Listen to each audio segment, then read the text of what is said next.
Welcome to BSc Main Physics class. And this is semester 6 paper 2 Nuclear and Particle Physics. The topic is a synchrocyclotron from the unit particle detectors and accelerators. Synchrocyclotron, class number 36. Synchrocyclotron, that is the topic of discussion today, and it is usually a short answer question and one or two sentences we have studied, and a brief paragraph is given here with a diagram. This is the diagram of synchrocyclotron. The principle of synchrocyclotron we have studied, and here we see a brief discussion on synchrocyclotron. ഇപ്പോൾ സിങ്ക്രോസൈക്ലോട്രോണിൻ്റെ principle നമ്മൾ സൈക്ലോട്രോണിൻ്റെ ഡിസ്കഷനിൽ പറഞ്ഞതാണ്. അതൊന്ന് ബ്രീഫായിട്ട് explain ചെയ്തിരിക്കുകയാണ്. ഇതാണ് രണ്ട് ചിത്രങ്ങളാണ് സിങ്ക്രോസൈക്ലോട്രോണിൻ്റെ. ഒന്ന് side view, മറ്റത് ടോപ്പ് വ്യൂ ആണ്. ആ ലെഫ്റ്റിൽ കാണുന്ന സൈഡ് വ്യൂ ആണ്, റൈറ്റിൽ കാണുന്ന ടോപ്പ് വ്യൂ ആണ്. ഇപ്പോൾ സൈഡ് വ്യൂ രണ്ട് സൈക്ലോട്രോണിൻ്റെ പടം പോലെ തന്നെയാണ് വരയ്ക്കുന്നത്.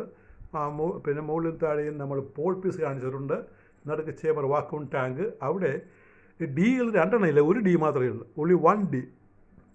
ബാക്കിയുള്ള സ്ഥലത്ത് നമ്മൾ ഒരു മെറ്റാലിക് പ്ലേറ്റാണ് വെക്കുന്നത്. അപ്പോൾ ഡി ഒന്ന് മാറ്റിയിട്ട് ഒറ്റ ഡി മാത്രമേ കാണുള്ളൂ. പിന്നെ മാഗ്നറ്റിക് പോൾ പീസാണ് താഴെ മുകളിലായിട്ട് ലൈനിട്ട് കാണിച്ചിരിക്കുന്നത്, ഡാർക്കാക്കി. അതിൻ്റെ ടോപ്പ് വ്യൂ ആണ് വരച്ചിരിക്കുന്നത് വാക്യൂം ചേമ്പറിൽ നമ്മൾ ഈ ലെഫ്റ്റിൽ മെറ്റാലിക് പ്ലേറ്റാണ്, റൈറ്റിൽ മാത്രമേ ഡി ഉള്ളൂ. അങ്ങനെയാണ്. അല്ലെങ്കിൽ ഒരു സൈഡ് മാത്രമേ ഡി, മറ്റടുത്ത് ഒരു മെറ്റാലിക് പ്ലേറ്റ് താഴെ കാണും. ആ മെറ്റാലിക് പ്ലേറ്റ് ഗ്രൗണ്ട് ചെയ്തിരിക്കും. മെറ്റാലിക് പ്ലേറ്റ് മാഗ്നറ്റിക് ഡിഫ്ലക്ടർ ഉണ്ട്. അത് വെച്ചിട്ട് നമുക്ക് ഈ പാർട്ടിക്കിളിനെ, ഇപ്പോൾ പ്രോട്ടോൺ ആണെങ്കിൽ പ്രോട്ടോൺ ഡിഫ്ലക്റ്റ് ചെയ്യാം. അപ്പോൾ ഒരു ഡിയും മറ്റൊരു ഡിക്ക് പോലെ ഒരു മെറ്റാലിക് പ്ലേറ്റുമാണ് ഇതിൻ്റെ നിർമ്മാണ രീതി.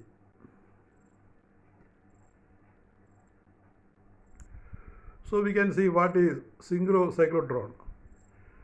Synchrocyclotron is a modified form of Lorentz cyclotron. Lorentz cyclotronൻ്റെ ഒരു മോഡിഫൈഡ് ഫോമാണ് സിങ്ക്രോസൈക്ലോട്രോണും സിങ്ക്രോട്രോണും. This consists of only 1 D, ഒരു ഡി മാത്രമേ ഉള്ളൂ, in a vacuum chamber between pole pieces. അപ്പോൾ പോൾ പീസിനിടയ്ക്ക് വെച്ചിരിക്കുന്ന ഒരു ഡി മാത്രമേ ഇതിനകത്തുള്ളൂ.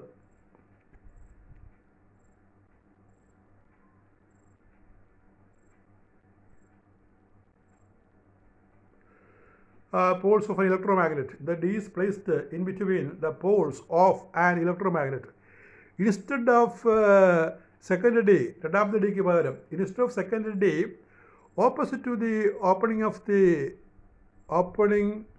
the D, there is a metal sheet connected to earth. ഇപ്പോൾ രണ്ടാമത്തെ ഡിക്ക് പകരം ഒരു മെറ്റൽ ഷീറ്റ് വെച്ചിട്ടുണ്ട്, അത് എർത്ത് കണക്റ്റഡ് ആണ്. The alternating PD is applied between the D and the metal sheet. നമ്മൾ high frequency A C apply ചെയ്യുന്നത് ആ ഡിക്ക് മെറ്റൽ ഷീറ്റിനിടയ്ക്കാണ്. Metal sheet is earth connected. The alternating potential is made to rise and fall periodically instead of the air field is made to rise and fall periodically instead of remaining constant. സൈക്ലോട്രോണിൽ ഇത് constant ആണ്. ആ field B കൂടുകയും കുറയുകയൊന്നുമില്ല, constant ആണ് B. പക്ഷേ ഇവിടെ പീരിയോഡിക്കലായിട്ട് കൂടുകയും കുറയുകയും ചെയ്യും ഈ ഡിവൈസിൽ. The frequency is changed in such a rate that as the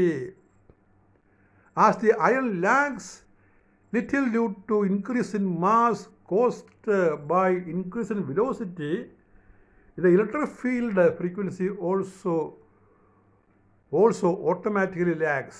അതായത് ഇത് കറങ്ങുമ്പോൾ വെലോസിറ്റി മൂലം അയണിൻ്റെ മാസ് കൂടുമ്പോൾ ഇവിടെ ഈ ഫീൽഡും ഇലക്ട്രിക് ഫീൽഡും മാഗ്നറ്റിക് ഫീൽഡും ഒന്ന് ലാഗ് ചെയ്യും. അപ്പോൾ ഇതാണ് നോക്കി, the frequency is changed in such a rate that as the ion lags little due to the increase in mass മൂലം അയൺ ലാഗ് ചെയ്യുമ്പോൾ the electric field, not magnetic field, the electric field frequency also automatically lags. അങ്ങനെയാണ് arrange ചെയ്യുന്നത്. അപ്പോൾ ഈ particle lag ചെയ്താൽ നമ്മൾ electric field apply ചെയ്യുന്നതിലും ഒരു ലാഗിങ്, ഒരു പതുക്കെ മെല്ലെപ്പൊക്കെ ഉണ്ടാകും. Hence the particle always enters the D at the correct moment when it can experience maximum acceleration. അപ്പോൾ കറക്റ്റ് മൊമെൻറ്റിൽ ഡി പ്രവേശിക്കുകയും മാക്സിമം ആക്സലറേഷൻ ഉണ്ടാകുകയും ചെയ്യും. അതായത് മാസ് വേരിയേഷൻ ഒപ്പിച്ച് നമ്മൾ ഫീൽഡും ചേഞ്ച് ചെയ്യും, ഇലക്ട്രിക് ഫീൽഡും ചേഞ്ച് ചെയ്യും. ആ എ സി കൊടുക്കുന്നതിൽ മാറ്റം ഉണ്ടാക്കും നമ്മൾ. Next is the pole piece of the magnet are of suitable shape. ഈ പോൾ പീസ് എപ്പോഴും നമ്മൾ ടാപ്പ് ചെയ്തിരിക്കും, ആ പ്രത്യേക ഷേപ്പിലാണ് തയ്യാറാക്കിയിരിക്കുന്നത്. അതിൻ്റെ ഫീൽഡിൻ്റെ വേരിയേഷൻ കാണിക്കാൻ വേണ്ടിയാണ്. The pole pieces of the magnet are of suitable shape such that the field decreases outwards from the source. ഇപ്പോൾ സെൻറ്ററിൽ നിന്ന് സോഴ്സ് ഇരിക്കുന്ന സ്ഥലത്ത് നിന്ന് പുറത്തേക്ക് ഡിക്രീസ് ചെയ്യുന്ന രീതിയിലാണ് നമ്മൾ പോൾ പീസ് അറേഞ്ച് ചെയ്യുന്നത്. This ensures good focusing of the accelerated ions. ഇത് ഈ അയോൺസിൻ്റെ ഫോക്കസിങ്ങിനെ കുറച്ചുകൂടി നന്നാക്കും. അതിന് ക്വസ്റ്റ്യൻ ഇതായിരിക്കും, ബ്രീഫ്ലി എക്സ്പ്ലെയിൻ ദി സിങ്ക്രോസൈക്ലോട്രോൺ. അതാണ് അതിൻ്റെ ക്വസ്റ്റ്യൻ. ഇപ്പോൾ ഒരു ബ്രീഫ് ക്വസ്റ്റ്യൻ ആയിട്ട് 2 മാർക്കിൻ്റെ 2 മാർക്സ് ക്വസ്റ്റ്യൻ ആയിട്ടായിരിക്കും ചോദിക്കുന്നത്. അപ്പോൾ സൈക്ലോട്രോണിൻ്റെ 2 പ്രോബ്ലം കൂടി അവശേഷിക്കുന്നുണ്ട്, അത് നമുക്ക് ചെയ്തേക്കാം. Problem continuation. Cyclotron.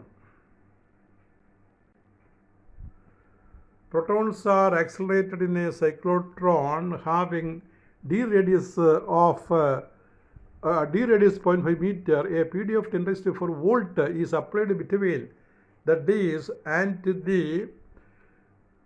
the oscillator frequency is 20 megahertz. Calculate the maximum number of revolutions made by the protons within the Ds and the total time spent in it. അപ്പോൾ നമ്മൾ നേരത്തെ ചെയ്യാത്തൊരു ടൈപ്പ് ക്വസ്റ്റ്യൻ ആണെന്ന് ഓർക്കുക. Protons are accelerated in a cyclotron having d radius 0.5 meter. A PD of 10⁴ volt is applied between the Ds and the oscillator frequency is 20 megahertz. Calculate the maximum number of revolutions made by the protons within the Ds and the total time spent in it. You look here, maximum kinetic energy K is B square E square R square by 2m. But kinetic energy we can calculate by a new equation, 2n eV. 2n number of revolution എന്നാണെങ്കിൽ 2n eV എന്ന ഒരു equation ഇതിനുണ്ട്. അതെങ്ങനെ കിട്ടുന്നുള്ള സൈഡിൽ കാണിച്ചിട്ടുണ്ട്. എങ്ങനെയാണ് ഈ kinetic എനർജിക്ക് ഈ B square E square R square by 2m അല്ലാതെ ഈ 2n eV കിട്ടുന്ന എങ്ങനെ നോക്കാം. Since in each crossing അതായത് ഒരു ഡിയിൽ നിന്ന് ആ ഗ്യാപ്പ് ജമ്പ് ചെയ്യുമ്പോൾ, since in each crossing energy acquired is E into V. ഓരോ പ്രാവശ്യം ക്രോസ് ചെയ്യുമ്പോൾ energy acquired E into V ആണ്. 2 crossing in each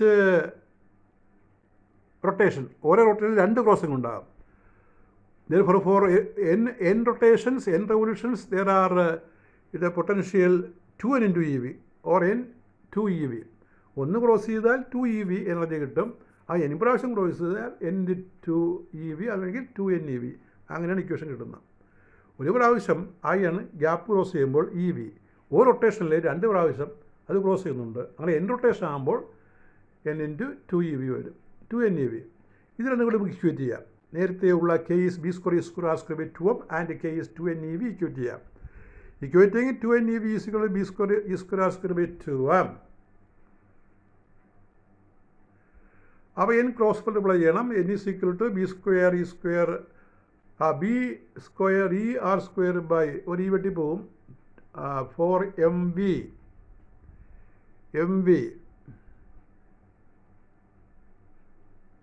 അപ്പോൾ ബി നമുക്ക് തന്നിട്ടില്ല, അതുകൊണ്ട് ഇത് ഫ്രീക്വൻസി ടൈമിലേക്ക് മാറ്റണം. ആ ബി എ എഫ് ഇസിൽ B E by 2πm, therefore B is 2πmf by E. അത് മുകളിലിട്ട് കൊടുക്കുമ്പോൾ B square is 4π² mf² by E square. നമുക്ക് ഫീൽഡ് ബി തരാത്തതുകൊണ്ട് അത് ഫ്രീക്വൻസി ടൈമിലേക്ക് മാറ്റി. ഫ്രീക്വൻസിയാണ് തന്നിരിക്കുന്നത്. Therefore n is equal to 4π² m² f² by e² into e² all by 4mv. That is m is equal to pi square mf square r square by E into capital V, the voltage applied. That is n is equal to 3.14 square into 1.67 into 10 raised to minus 27 proton mass into 20 megahertz, 2 into 10 raised to 6 square into 0.5 square by 1.6 into 10 raised to minus 19 into voltage 10 raised to 4 is equal to 1027.5. That is number of revolutions.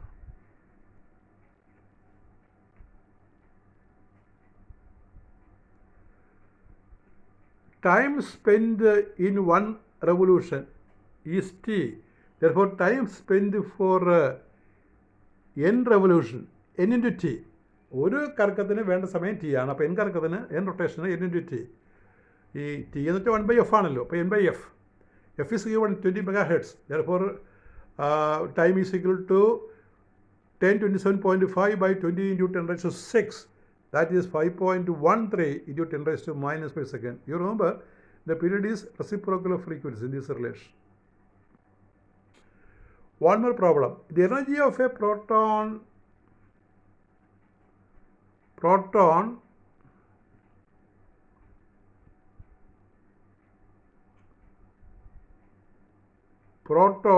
a cyclotron, emerging from a cyclotron. The energy of a proton emerging from a cyclotron is 6 MeV. At the peak value of the alternating EMF applied is 20 kV. Calculate the number of revolutions of the proton inside the disk. അപ്പോൾ എത്ര കറക്കം എന്നാണ് കണ്ടുപിടിക്കേണ്ടത്?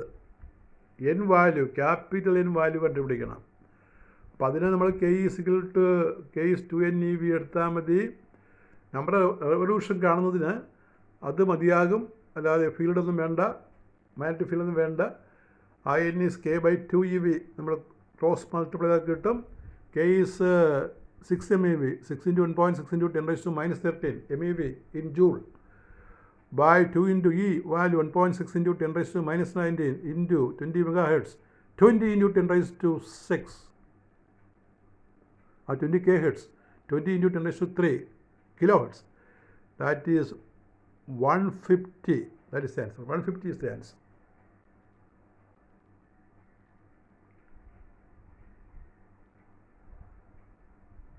That is all with your 36th class on nuclear physics. Thank you very much.